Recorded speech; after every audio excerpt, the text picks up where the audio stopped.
Hey, what's up, YouTube? If you're following the heavy hitters of the political talk and the freedom chat, I'll call them. That's the freedom chat circle of guys. We last left our time travelers talking about going back in time to the days of the revolution and what that was like for those that had basically sacrificed all for the men behind him that were rank and filed and fighting their particular war. I think that you might be able to draw some parallels between America pre-revolutionary and during the Revolutionary War to that of Afghanistan through the 70s and 80s and even now, where you have almost kind of a proxy war type thing going on, in which in the past France and England had been involved in almost a proxy type battle.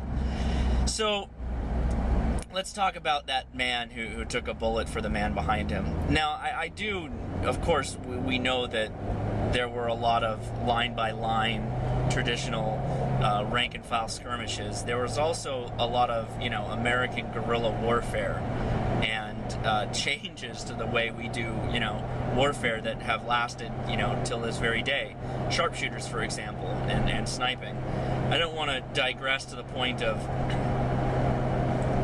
losing the point of what the whole conversation's about as far as inheritance and belief and values and ideas, but that very searching and grasping for innovation, I've mentioned before I'm an engineer, and when I see innovation and change to something that was a structured thing and kind of almost balking at the idea that we are forced to adhere to a certain type of decorum when it comes to the use of arms and technology, it makes me understand even more so that the American revolutionaries knew exactly what they were doing and what they were fighting for, and they had a clear and binary view of a black and white view. I use binary because of my software experience, software stuff, but they had a binary view, black and white view of what they wanted and what they were fighting for and what they were doing, even so much as laying down their lives for it, hopefully their family to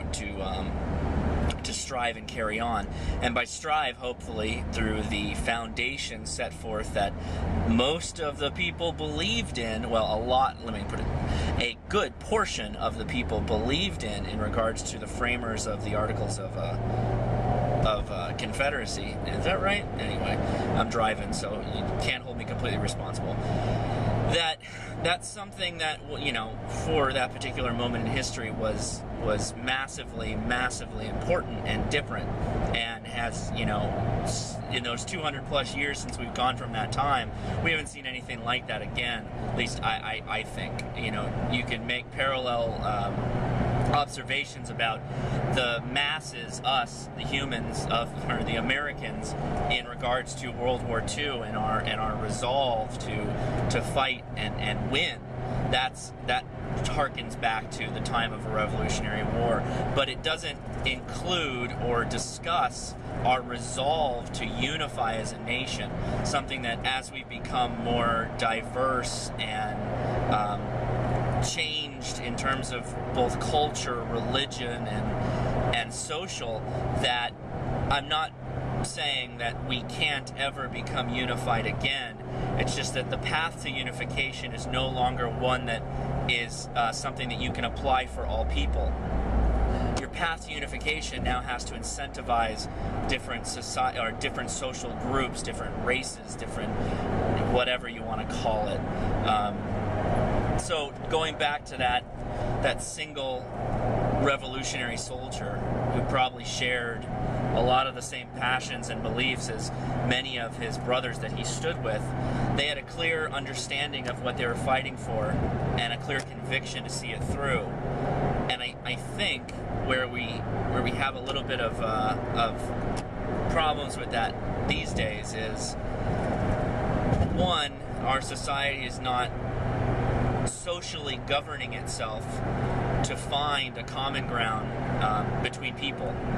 And Lambdog, in your revised video, you made a point of saying, even for folks that agree, we sometimes, will argue at a point that is kind of moot and almost derail the conversation for something because we find a difference, and therefore we must battle. we must enter into a battle of words before we can get back on point and continue the conversation.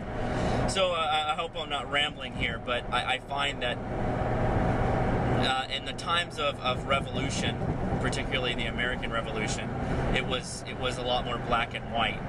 The people who believed in it, they felt it through and through.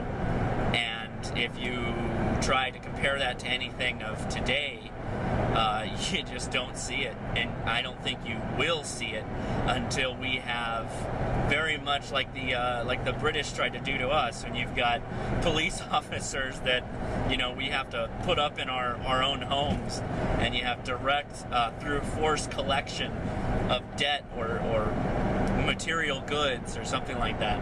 I don't think you're going to see that. Or what's the parallel to that, to the boarding of troops of the past to today? Well, it'd be martial law, carrying people off away in the night to go to somewhere,